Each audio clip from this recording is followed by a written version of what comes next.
મહીયાન મહતો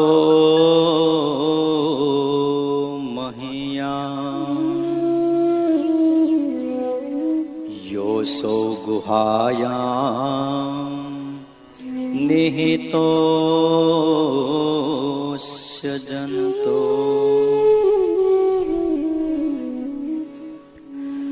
તમ સર્વગમ સર્વતો દૂરગમ ચ મદામદં દેવમહં પ્રપદ્યે.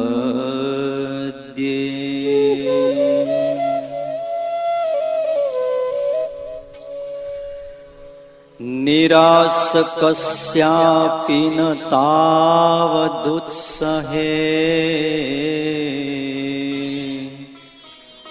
મહેશ હાતું તવ પાદ પંકજમ. રુષા નિરસ્તોપિ શિશોસ્તનાંધયો ન જાતુ માતુસ ચરણો જિહાસતી.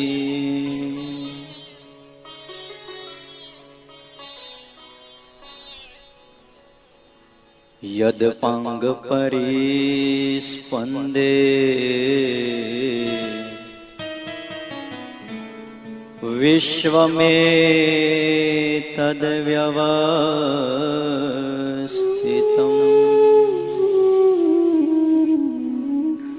સ્વામિનારાયણો શ્રીમાન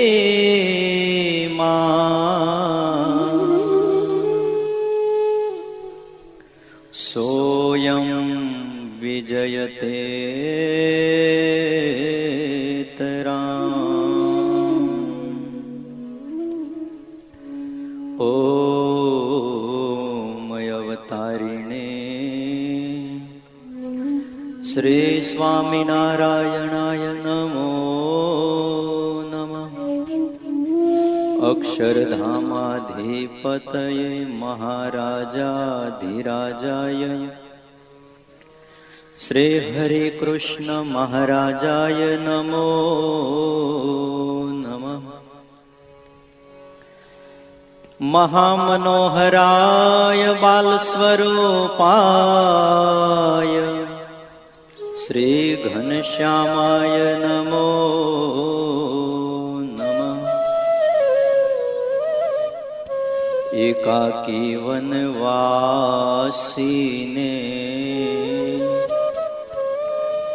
કઠિન તપકારિણે શ્રી નીલકંઠ વર્ણિન્દ્રાય નમો નમઃ. સર્વાધારાય સદાનંદ મૂર્તયે શ્રી સહજાનંદ સ્વામીને શ્રી નારાયણ મુનયે નમો નમઃ. બોલો શ્રી સ્વામિનારાયણ ભગવાનની. હરે કૃષ્ણ મહારાજની. શ્રી નારાયણ મુનિદેવની. લાડીલા શ્રી ઘનશ્યામ મહારાજની. શ્રી રામચંદ્ર ભગવાનની. શ્રી કૃષ્ણ કનૈયાલાલ કી. શ્રી કષ્ટભંજન દેવની. શ્રી વિઘ્ન વિનાયક દેવની.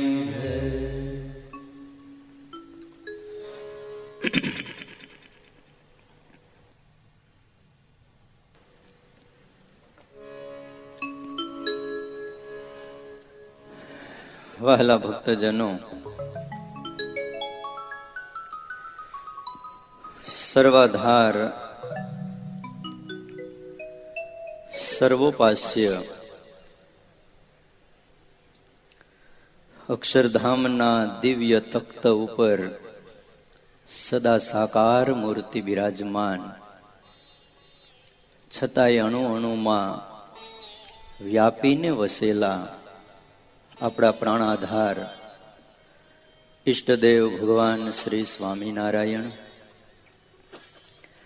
વત્સલ્ય મૂર્તિ પૂજ્યપાદ મોટા સ્વામી, સાધુ હૃદય પૂજ્યપાદ સ્વામી, આદરણીય પૂજ્યપાદ હરિપ્રકાશદાસજી સ્વામી, હરિનારાયણદાસજી સ્વામી આદિ તમામ બ્રહ્મનિષ્ઠ સંતો, પાર્ષદવર્ય ભજનાનંદી એવા મારે રમેશ ભગત આદિ તમામ પાર્ષદો અને આપ સૌ શ્રીજીને પ્યારા શિબિરાર્થી ભક્તજનોને નૂતન વર્ષના ભાવથી જય સ્વામિનારાયણ. સંમત 2073 જેનો મંગલ આરંભ આજે થયો. સોમવાર છે અને તારીખ છે 31/10/2016. તારીખનો છેલ્લો દિવસ અને વર્ષનો પહેલો દિવસ. આવો પહેલા દિવસે મંદિરમાં બિરાજમાન લાડેલા ઘનશ્યામને કહીએ, અમારા મન મંદિરમાં બિરાજો. બપોરના જમો છો, હવે તૃપ્તિ થઈ હોય તો અમારા મન મંદિરમાં આવી અને આરામ કરો. આજના દિવસે મહારાજના ચરણમાં જે કાંઈ અરજ કરવામાં આવે છે, પ્રભુ ચોક્કસ સાંભળે છે, સ્વીકારે છે અને ભક્તોના હૃદયમાં રહેવું ભગવાનને ખૂબ ગમે છે.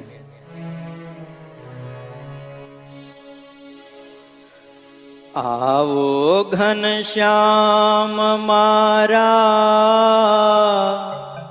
મન મંદિરમાં,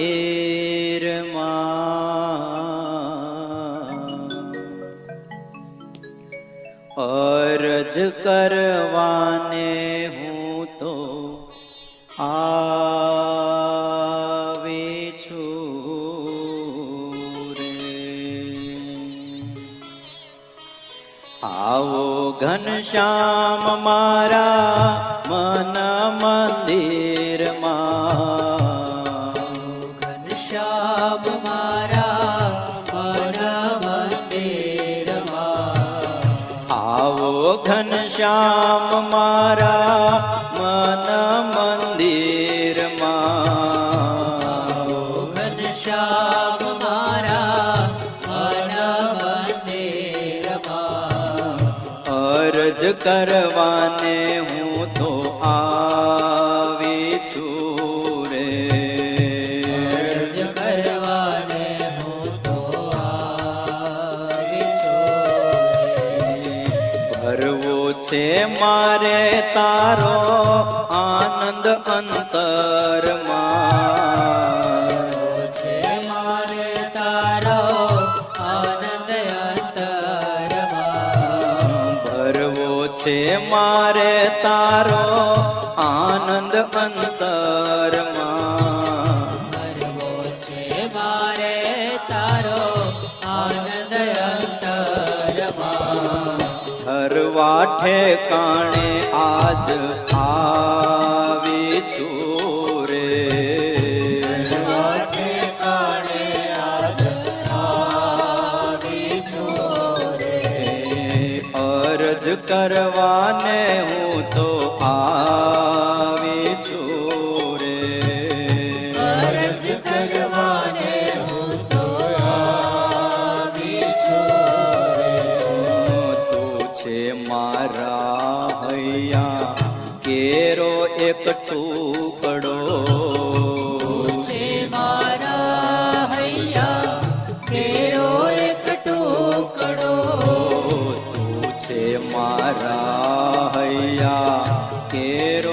એક ટુકડો છે મારા હૈયા તેરો એક ટુકડો. ટુકડો કરવાને તુને આવી છું રે. ટુકડો કરવાને તોને આવી છું રે.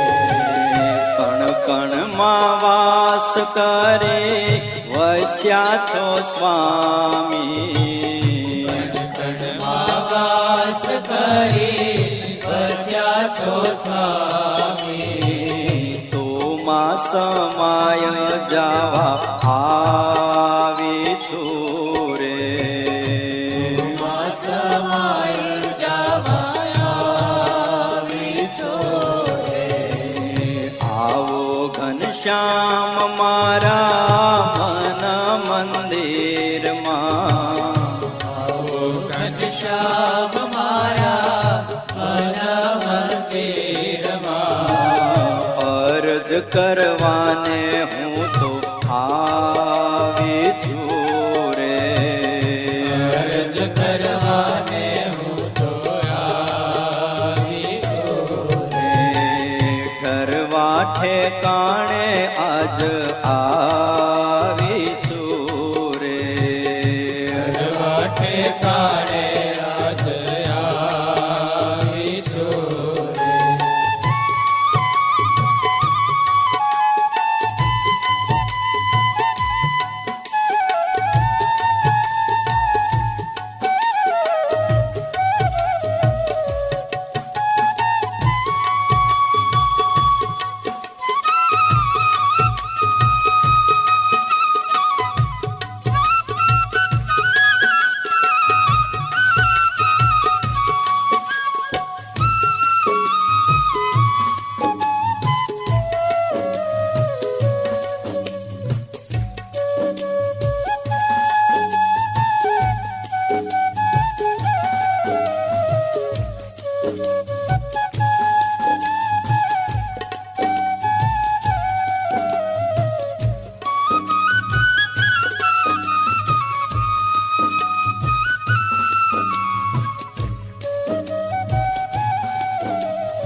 નિર્ગુણ હેત હરી કરવું છે મારે. ગુણ હેત હરી કરવું છે મારે. નિર્ગુણ હેત હરી કરવું છે મારે. ગુણ હેત હરી કરવું છે મારે. ઠરાવ કરીને દ્રઢ લાવી છું રે. રમ કરીને દ્રઢ લાવી છું રે. તુને વરવાનો આવ્યો આ ફેરવારો. નિવરવાનો આવ્યો આ ફેરવારો. તુને વરવાનો આવ્યો આ ફેરવારો. નિવરવાનો આવ્યો આ ફેરવારો. વરી વાલમ તારી કાવી છું રે. હરિવાલમ તારી આવી છું રે. આવો ઘનશ્યામ મારા મન મંદિરમાં. ઘનશ્યામ મારા મન મંદિરમાં. અરજ કરવાને હું તો આવી છું રે. અરજ કરવાને હું તો આવી છું રે.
પ્યારો મંગળાનો મોર મારો તું પ્યારો પ્યારો મનડાનો મોર મારો તું પ્યારો પ્યારો મંગળાનો મોર મારો તું પ્યારો પ્યારો મળતા તો ને હું મનમાં આવી છું રે મળતા તુને હું મનમાં ભાવી છું રે દાસ હરે કૃષ્ણ વાટા જોતા જોતા હરે કૃષ્ણ વાટ જોતા જોતા દાસ હરે કૃષ્ણ વાટ જોતા જોતા હરે કૃષ્ણ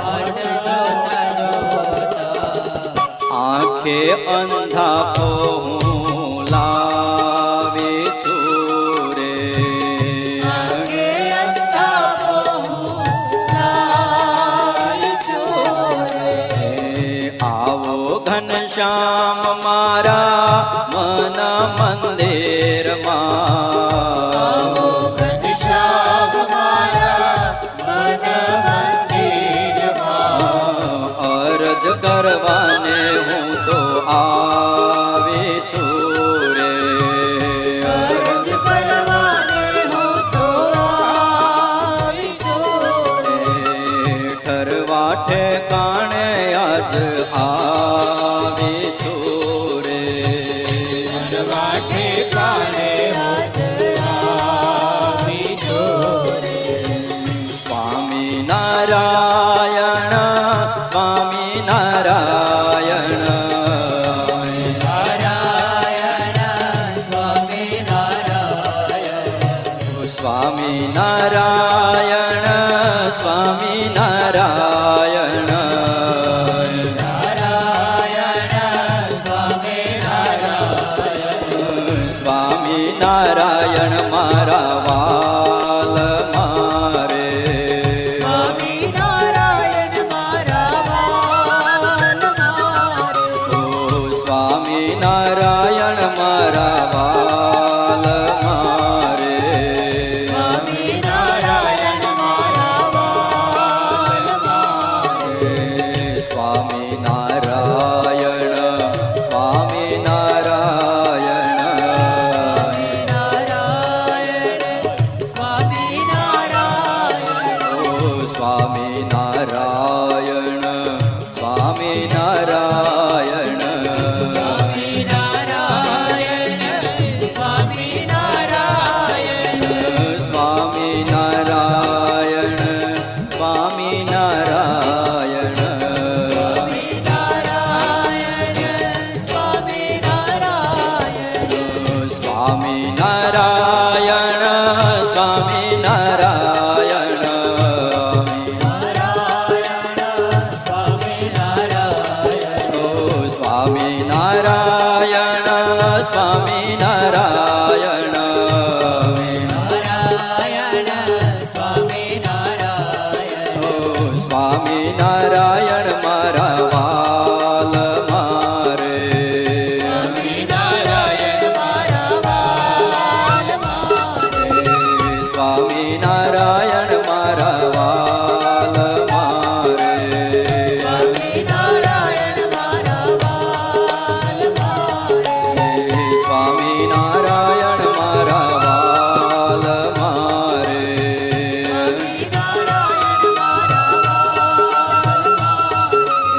સ્વામી નારાયણ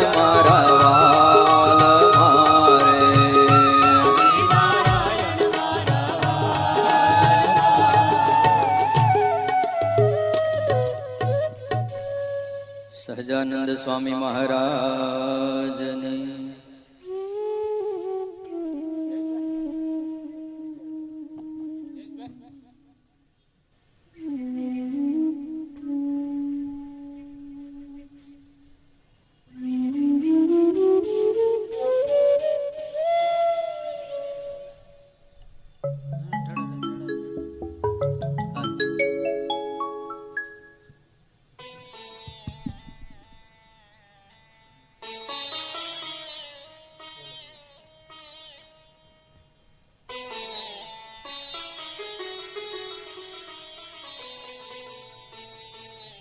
હાલો.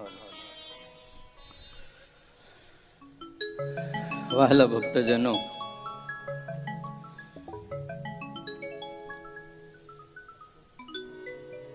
ભક્ત ચિંતામણી અંતર્ગત પ્રકરણ 64 મહાબળવંત માયા તમારી જેણે આવરિયા નર નારી.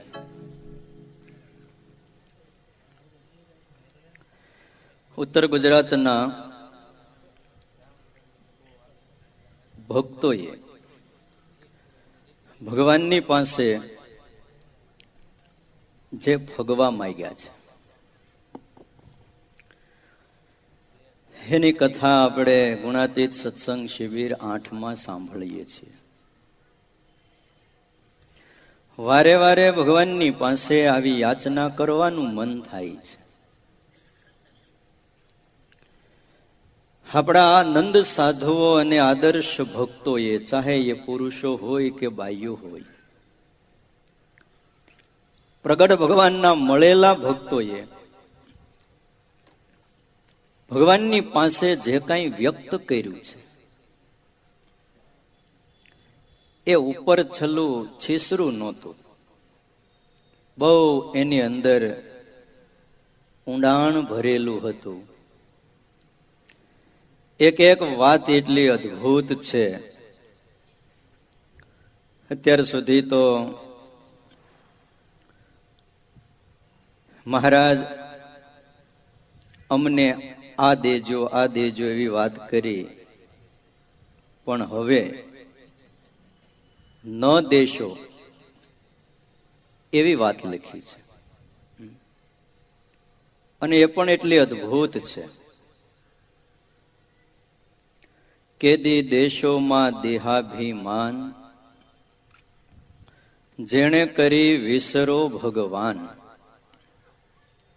કેદી કુસંગનો સંગમ દેશો, અધર્મ થકી ઉગારી લેજો. હવે અદ્ભુત વાત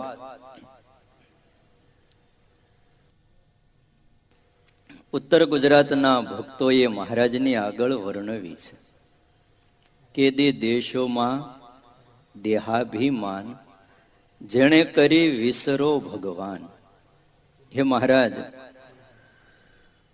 તમે ભૂલાઈ જાઓ એવું દેહાભિમાન પ્રભુ તમે અમને ક્યારેય પણ આપશો નહીં, ક્યારેય પણ નહીં. દોષ માત્ર દેહાભિમાનની અંદર રહેલા છે. દોષ માત્ર. અનેક દોષો આ એક દેહાભિમાનમાંથી પ્રગટ થાય છે.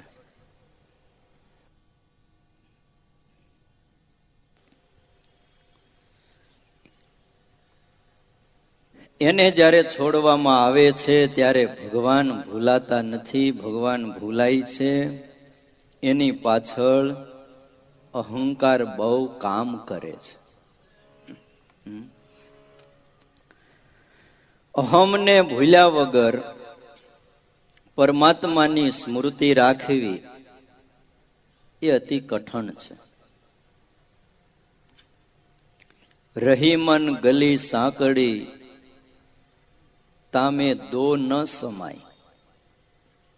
હું તહાં હરી નહીં અને હરી તહાં હું નહીં. હૃદય બહુ નાનું છે, એમાં એક સાથે બે જણ રહી શકે એમ નથી. જ્યાં હું છે અહંકાર છે, ત્યાં હરી નથી. અને જ્યાં હરિનો વાસ થાય છે ત્યાં અહંકાર નથી. અહંકાર એ આપણને બહુ દુખી કરે છે, ભગવાન ભૂલાડે છે. અને એકવાર મનની અંદર પડી ગયેલી છાપ એને ભૂંસતા ભૂંસતા ભૂંસતા વર્ષો વહી જાય છે. અહંકારનો સ્વભાવ છે પકડી રાખવાનો. અને જેનામાં અહંકાર નથી એ તરત એ વાતને ભૂલી જાય છે. કોઈએ બે શબ્દ ગલત આપણને કીધા, આપણું મન જો અહંકારી છે તો એને પકડી લેશે. પણ જો જીવનમાં એ નથી તો કોઈએ કીધું ભૂલી જશે. જીવન ચાહે કોઈનું પણ હોય, તમારું હોય કે મારું હોય, બંનેમાંથી એક પણનું જીવન સ્થિર નથી. અસ્થિર જીવન. આ લોક પણ અસ્થિર છે, નાશવંત છે. આપણું મન જે કઈ ભૂતકાળની અંદર ગલત પ્રસંગો બન્યા હોય છે એને પકડી બહુ રાખે છે. પણ એને પકડી રાખવાની બહુ કઈ જરૂર નથી. ધીમે ધીમે એને ભૂલતા જાય.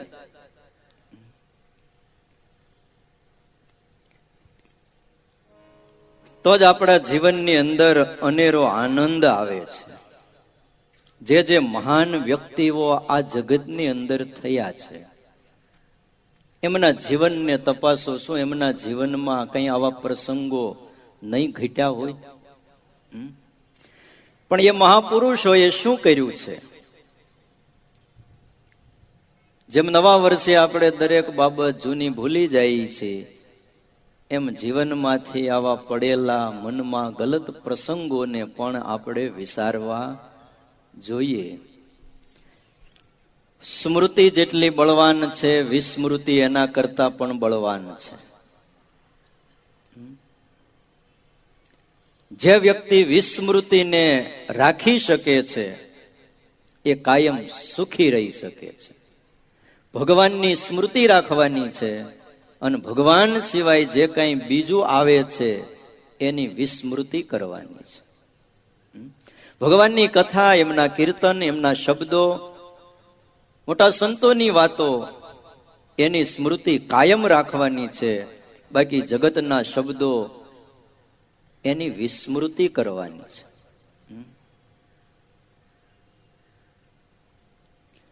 એકવાર બનેલું એવું, ભગવાન બુદ્ધ પોતાના શિષ્યોની સાથે એક સ્થાનમાં બેઠા હતા. સત્સંગ કથા વાર્તા ચાલે છે. એમના અનેક શિષ્યો હતા. એમાંનો એક શિષ્ય હતો જેનું નામ આનંદ બતાવવામાં આવ્યું છે. એ પણ ત્યાં ભગવાન બુદ્ધની નજીકમાં બેઠો છે. અચાનક એક માણસ ત્યાં આવી ચડ્યો. કોઈ પણ કારણ હશે અને આવી અને એને બેફામ ભગવાન બુદ્ધને ગાળો દીધી. ભગવાન બુદ્ધ સ્થિર જેમ બેઠા હતા એ જ રીતે બેઠા રહ્યા. કોઈ જવાબ ન મળ્યો. ફરીને ગાળો દીધી. ભગવાન બુદ્ધ એક શબ્દ ન બોલ્યા. ત્યારે અત્યંત આવેશમાં આવેલો વ્યક્તિ એના ઉપર થૂકી અને પોતાને ઘેર ગયો. રાત પડી છે. આવેશ જે હતો એ રાત પડતા ઠંડો થઈ ગયો. પોતાના દુર્વર્તન તરફ નજર ગઈ અને પસ્તાવો થયો. મનમાં થયું, મેં આ સારું કર્યું નથી. સવારે ભગવાન બુદ્ધની પાસે આવી અને એણે માફી માંગી. પ્રભુ, મને માફ કરો. ત્યારે બુદ્ધે એમ કહ્યું કે શેની માફી? તો કે ગઈકાલે મેં તમારી સાથે અહંકારથી જે કઈ શબ્દો બોલ્યો એની માફી. ત્યારે ભગવાને એવું કહ્યું કે ભાઈ, હું તને ઓળખતો નથી. અરે ગઈકાલે હું આવ્યો તો મેં તમને બહુ ગાળો દીધી હતી અને છેલ્લે તમે કઈ ન બોલ્યા, તમારા ઉપર થૂકીને હું જતો રહ્યો તો એ જ હું. ના ભાઈ, હું તને આજે પહેલી વાર મળ્યો છું. આની પહેલા હું તને ક્યારેય મળ્યો નથી. પેલો માણસ સ્તબ્ધ થઈ ગયો. પડખે બુદ્ધના શિષ્ય આનંદ બેઠા હતા, એને આશ્ચર્ય થયું, એ ખળભળી ગયા. મનમાં થયું કે ગુરુદેવ જૂઠું શું કામ બોલે છે.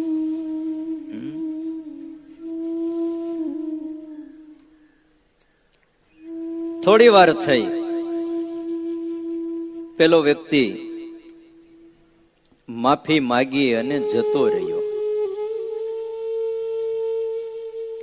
એટલે આનંદે કહ્યું, ગુરુદેવ, ગઈકાલે જે વ્યક્તિ તમારી પાસે આવ્યો હતો, અહંકારમાં બોલ્યો હતો, ગાળો દીધી હતી, તમારા ઉપર થૂક્યો હતો, આજે એ વ્યક્તિ માફી માંગવા આવ્યો, તમે એમ કહો છો કે મેં તને જોયો નથી, ઓળખતો નથી, વાત શું છે?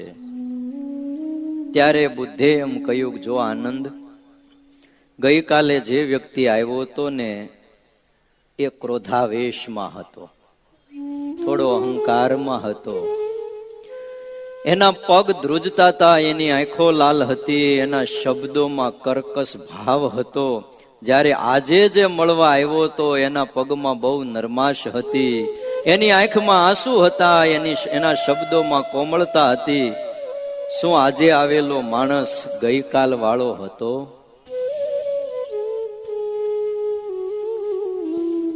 આટલો જ્યાં ઉત્તર આપ્યો ને આનંદ પાસે એનો કોઈ જવાબ નહોતો. આપણે જો આપણા અંતઃકરણને આ નવા વર્ષે સ્વસ્થ રાખવા માંગતા હોય, આપણા હૃદયને જો પ્રેમ ભીનું રાખવા માંગતા હોય, તો વિસ્મૃતિ કરતા જાય. બહુ જમા થાય ને તો ક્યારેક બધું નાશ થાય. કોમ્પ્યુટરની હાર્ડ ડિસ્કમાં જગ્યા હોય ત્યાં લગી વાંધો નહીં. 1 TB ની હાર્ડ ડિસ્ક હોય, 2 TB ની હોય, 4 TB ની હોય, પણ અમુક હદ બહાર જાય એટલે લાલ બતાવી દે, અને છતાંય ઉમેરે રાખી. શું થાય? હોય એ બધું જાય છે.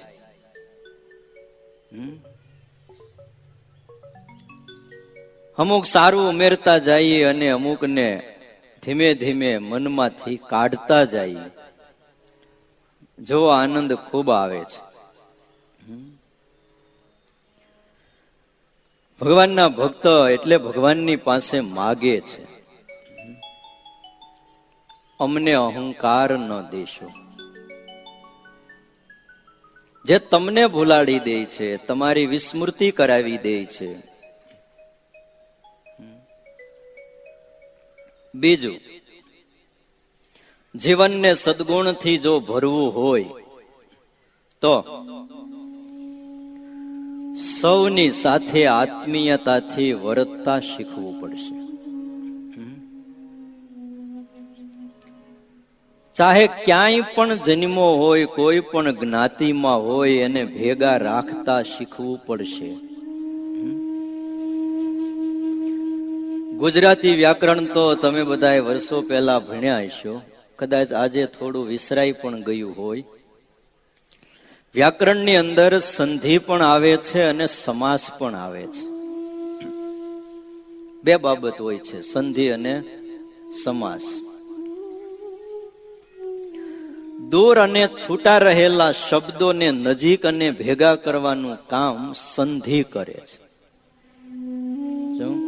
શબ્દો જે દૂર હોય છે એને નજીક લાવવા, એને ભેગા કરી દેવા, આ કામ સંધિનું હોય છે.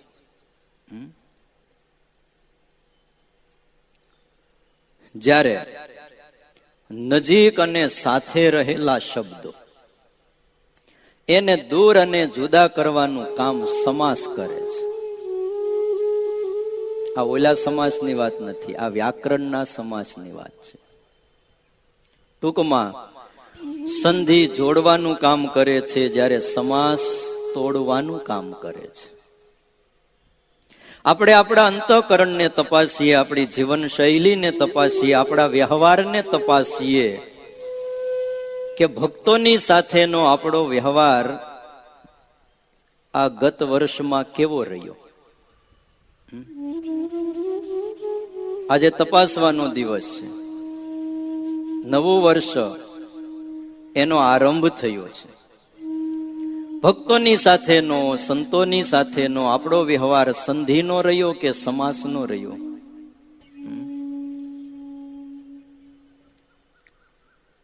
એ આપણે વિચારવું જોઈશે.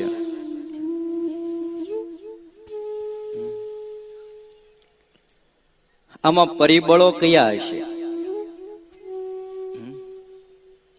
ભક્તોને ભેગા રાખવા કે દૂર કરવા, આમાં કયું પરિબળ કામ કરતું હશે? તો એના મુખ્ય બે પરિબળો હોય છે. હૃદયમાં એક તો પ્રેમનો ભાવ છે અને બીજું અંતઃકરણમાં અહંકાર છે. પ્રેમનો ભાવ અને અહંકારનો પ્રભાવ ક્યારેય પણ ભક્તની સાથે આત્મીયતા પ્રગટવા ન દે. માટે પ્રેમનો ભાવ દૂર કરીએ અને અહંકારનો જે મન ઉપર પ્રભાવ પડે છે, ફોકસ છે, એને દૂર કરીએ. પ્રેમનો ભાવ શું કરે છે જીવનમાં? કોઈ પણ વ્યક્તિ સામે છે, ભક્ત છે, સંત છે, એનાથી ભૂલ થાય. જો પ્રેમનો ભાવ છે આપણી પાસે, તો એને માફ કરવા ન દે, અંદરથી ના પાડે. જ્યારે અહંકારનો પ્રભાવ પોતાની ખુદની ભૂલોની કબૂલાત કરવા ન દે, પ્રેમનો ભાવ સામેવાળાને માફ ન કરવા દે અને અહંકારનો પ્રભાવ પોતાની ભૂલની કબૂલાત ક્યારેય કરવા ન દે.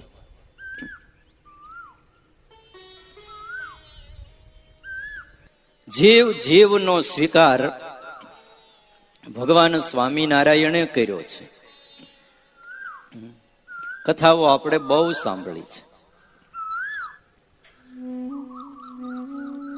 વાઘરી જેવી કોમને પણ સ્વામિનારાયણ ભગવાને સહર્ષ સ્વીકારી. જે સમય હતો કે બ્રાહ્મણ એ ઉચ્ચ જ્ઞાતિ, કોઈનો પડછાયો માથે ન પડવા દે. એ શ્રેષ્ઠ બ્રાહ્મણ કુળમાં પ્રગટ થયેલા ભગવાન સ્વામિનારાયણ એને વાઘરીના ઘરે રાત રેવી હોય તો સંકોચ નહોતો. હરિજનને બાથમાં લઈને મળવું હોય તો એને અણગમો નહોતો. આપણા નંદ સાધુ હોય,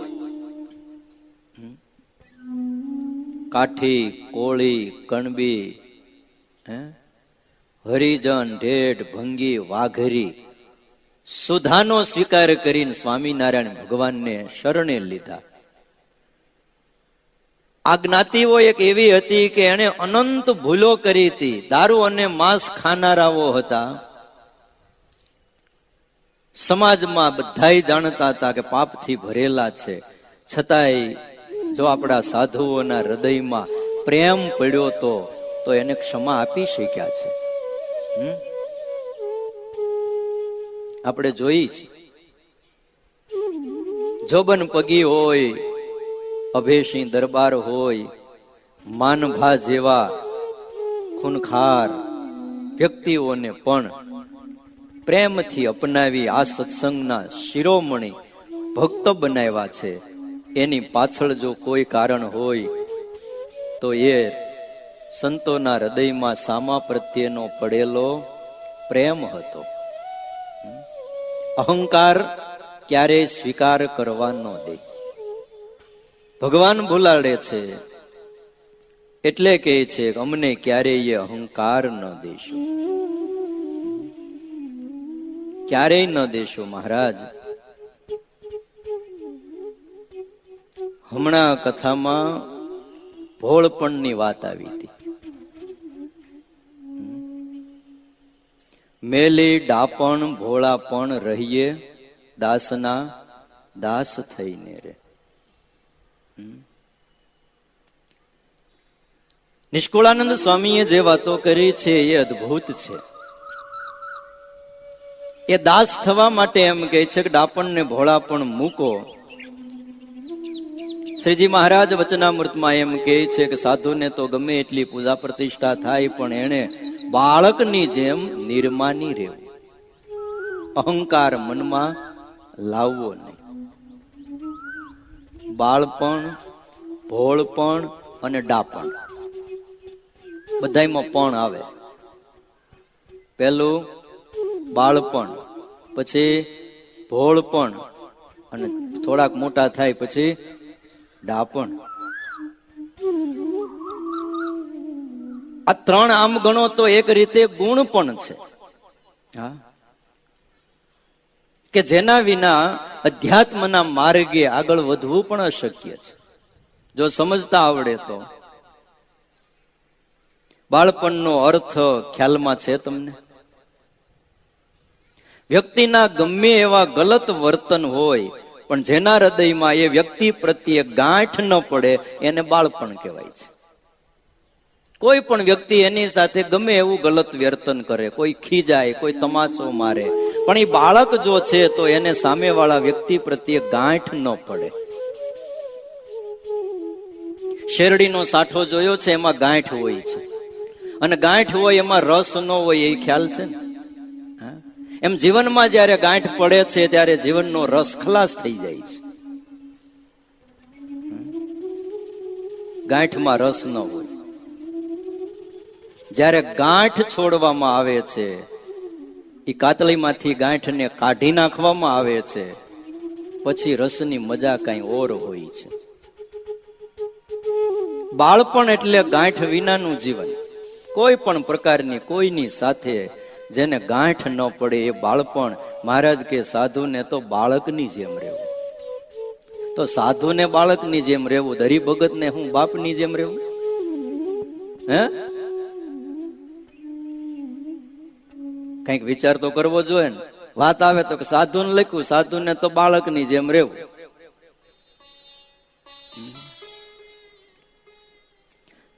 હૃદયમાં જ્યારથી વાલા ભક્તજનો ગાંઠ પડવાની શરૂઆત થાય છે એ જ પળે બાળપણ રવાના થઈ જાય છે. કોઈ આપણને પૂછે કે તમારું બાળપણ ક્યારે પૂરું થયું, તો આપણે એને ઉત્તર દેવો જોઈએ કે જ્યારથી મારા હૃદયમાં બીજા પ્રત્યે ગાંઠું પડવાની શરૂ થઈ ગઈ એટલે મારું બાળપણું ગયું. છે બાળપણું કે વયું ગયું? વયું ગયું. તપાસો, આપણે આપણા હૃદયને તપાસીએ કે આપણા હૃદયમાં કોઈના પ્રત્યે ક્યાંક ગાંઠો પડેલી છે ખરી? મનમાં એમ થશે કે ગાંઠ શું, અને ગાંઠો પડેલી દેખાય ખરી? અંદર ગાંઠ પડી હોય અને છતાંય જો આપણે સ્વસ્થ છીએ, પ્રસન્નતા પૂર્વક જો જીવી શકતા હોઈએ, આપણે આપણને સત્સંગી કે ભક્ત માનીને બેઠા હોઈએ, પણ એ આપણી સમજણ ગલત છે. દોરામાં પડી ગયેલી ગાંઠ એ દોરાને સોયની અંદર દાખલ થવા ન દે. તમે ક્યારેય સોય પોરવી છે? કે એવો વારો જ નથી આવ્યો જીવનમાં ક્યારેય? એમાં એકાદી ગાંઠ પડી જાય પછી દોરો લઈને અંદર નાખો, જ્યાં ગાંઠ હોય ત્યાં દોરો ઉભો રહી જાય, અટકી જાય છે, અંદર પ્રવેશ કરવા ન દે. અને ગળાની અંદર પડી ગયેલી ગાંઠ જીવનને આગળ વધવા ન દે. કેન્સર. શેરડીમાં પડી જતી ગાંઠો પણ શેરડીના ઈ ભાગને સૂકવી નાખે છે. એમ હૃદયમાં પડી ગયેલી ગાંઠ આત્માને ક્યારેય મુક્ત બનવા દેતી નથી. મુક્ત થતા આપણા આત્માને આ ગાંઠ રોકે છે. આપણી ક્રિયાઓ બધી જ ધાર્મિક હોય છે. છે, બધી ધાર્મિક અને ક્રિયાઓ ચાલુ જ રહેવાની છે. પણ એ ધર્મના તત્વને, એ મુક્ત દશાને પામવા ન દે. જો સવારે ઉઠી નાવું ધોવું, પવિત્રપણે રહેવું, પૂજા કરવી, મંદિરે આવવું, દેવ દર્શન કરવા, સાધુ પાસે જાવું, આ બધું ચાલુ રહે. પણ છતાંય ગાંઠ પડી ગઈ છે, પ્રક્રિયા ચાલુ રહી છે, પણ મુક્ત થવા દે નહીં. સમજાય છે કે આટલા જન્મો સુધી આપણે મુક્ત કેમ ન થયા? હવે એવું લાગે છે કે આ જન્મે થવું જ છે, તો શું કરવું પડશે? 2073 સંમત આરંભ થઈ ગયો. 2072 સુધી, જ્યારથી જન્મા ત્યારથી 2072 સુધી મેન તમે નકરી ગાંઠો જ પાડીશ, ગાંઠો જ પાડીશ. હા, ક્યાંક ને ક્યાંક આપણું કોઈ વર્ષ એવું ગયું કે એ વર્ષમાં આપણે ગાંઠો છોડી હોય, ગાંઠોનો નિકાલ કર્યો હોય. શરીરની બહુ આપણે સંભાળ રાખીએ છીએ, ખબર પડે નાની અમથી પણ કેન્સરની ગાંઠ છે તો આપણે શું કરીએ? મુંબઈ જઈએ, અમદાવાદ જઈએ, અને વધારે પૈસા હોય દરિયો ઉલ્લંઘીને યુકે USA જઈએ, સારામાં સારો ડોક્ટર ગોતી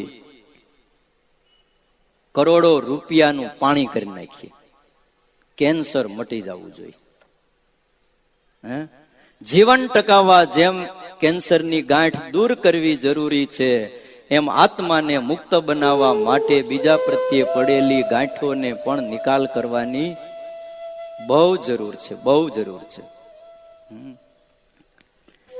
ઘણી વાર આપણા મનમાં એવું થાય છે કે સામે વાળો વ્યક્તિ જ એવો હોય, આમ ભગત થઈ ગયો હોય, પણ હવે એ એવો જ હોય ત્યારે એની હારે ગાંઠ ન પડે તે બીજું થાય શું? આવું થાય તમને? વાતો બધી થાય છે, પણ સામે વાળો એવો હોય તમારે શું કરવું? આવું કદાચ તમને થતું હોય. પણ એ તમારો પ્રશ્ન, એનો જવાબ દેતા પહેલા તમે મને એ જવાબ આપશો કે સામી વ્યક્તિમાં તમને ક્રોધ દેખાય, સામે વાળો ભગત ખીજાણો કોઈ બાબતે, એટલે આપણે એને ક્રોધી જાહેર કરી દીધો. શું કર્યો? ક્રોધી જાહેર કર્યો. સામે વાળો કોઈ ભક્ત, કોઈ વ્યક્તિ, એને કપટ ભર્યો કોઈ વ્યવહાર આપણી સાથે કર્યો કોઈ કારણસર, અને એનો આપણને અનુભવ થયો, એટલે આપણે એને કપટી જાહેર કરી દીધો. સામાવાળા વ્યક્તિમાં કોઈ પ્રસંગે આપણને અભિમાન દેખાયું, એટલે આપણે એને અભિમાની જાહેર કર્યો. આવું કરીએ કે ના કરીએ? હવે એક પ્રશ્ન તમને પૂછું. સામે રહેલા વ્યક્તિમાં એકાદ દોષના આધારે આપણે એ વ્યક્તિના સમસ્ત જીવનને દોષ સભેર જાહેર તો કરી દીધું. શું એ વ્યક્તિમાં એ દોષ સિવાય બીજા ગુણ નહીં હોય? એને ક્રોધ કર્યો, એને કપટપૂર્ણ વ્યવહાર કર્યો, એને અહંકાર કર્યો, એને કઈ સ્વાદ કર્યો, ચાલો કઈક ભૂલ કરી, એ એક એક દોષ હતા. પણ એ સિવાય શું એના જીવનમાં કોઈ ગુણ હતા જ નહીં? અને જો એ ગુણ હતા તો જેમ દોષોની આપણે નોંધ લીધી અને એના આધારે આપણે એને ક્રોધી, અહંકારી, સ્વાદી, માની, કપટી, અહંકારી જાહેર કર્યો, તો એનામાં ગુણ હતા. એ ગુણને લઈને આપણે એને ગુણી કેમ જાહેર ન કરી શક્યા? ત્યાં કોણ નડે છે? સમજાય છે કે ઉપરથી જાય છે, પાછળ ખાલી છે?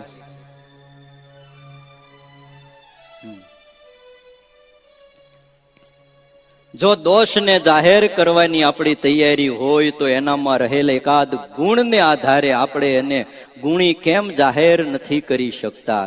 ત્યાં કોણ નડે છે? ત્યાં આપણને આપણો અહંકાર નડે છે. બધુંય જાણવા છતાંય આપણે એને ગુણી તરીકે સ્વીકારી શકતા નથી. આપણું મન ના પાડે છે. ત્યારે વિચારવું જોઈએ કે આપણું મન કેટલું અહંકારી બની ગયું છે.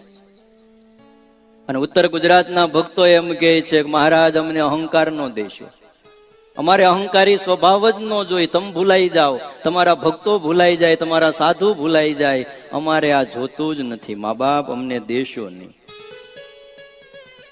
જે વ્યક્તિમાં આપણને ક્રોધનો અનુભવ થયો, જે વ્યક્તિમાં આપણને માનનો અનુભવ થયો, કઈ કપટનો અનુભવ થયો, અહંકારનો અનુભવ થયો, એ જ વ્યક્તિમાં ક્યારેક ઉદારતાનો અનુભવ પણ આપણને થયો હશે કે નહીં થયો હોય?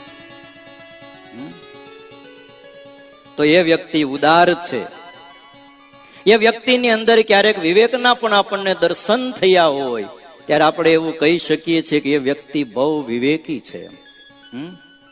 એ વ્યક્તિએ ઘણીવાર આપણામાં રહેલી ભૂલોને માફ કરી હોય અને એમાં ક્ષમા નામનો ગુણ હોય તો આપણે કેમ નથી કહી શકતા કે એ વ્યક્તિ બહુ ક્ષમાવાન છે? ત્યાં આપણને કોણ રોકે છે? એકાદ દોષના આધારે આપણે સામેવાળા વ્યક્તિને દોષિત જાહેર કરીએ છીએ તો એકાદ ગુણના આધારે આપણે સામેવાળા વ્યક્તિને ગુણી કેમ જાહેર નથી કરી શકતા? આ પ્રશ્ન છે. ઉત્તર તમારે શોધવાનો છે, મંથન તમારે કરવાનું છે. ત્યાં કોણ આપણને રોકે છે? આપણું મન એટલું બધું અવળું છે, એટલું બધું કે એની વાત જવા દે. સામેવાળા વ્યક્તિમાં માત્ર એકાદ દોષ દેખાય એટલે એને દોષિત માની લે છે આપણું અંતઃકરણ, આપણું મન તરત. સંખ્યાબંધ ગુણો દેખાવા છતાંય સામેવાળા વ્યક્તિને ગુણવાન માનવા તૈયાર નથી આપણું અહંકારી મન.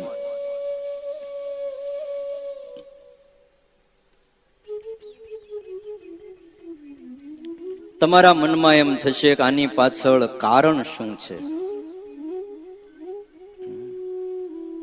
કારણ એ જ છે વાલા ભક્તજનો કે મનને પોતાનો અહંકાર પુષ્ટ કરવો છે, બસ.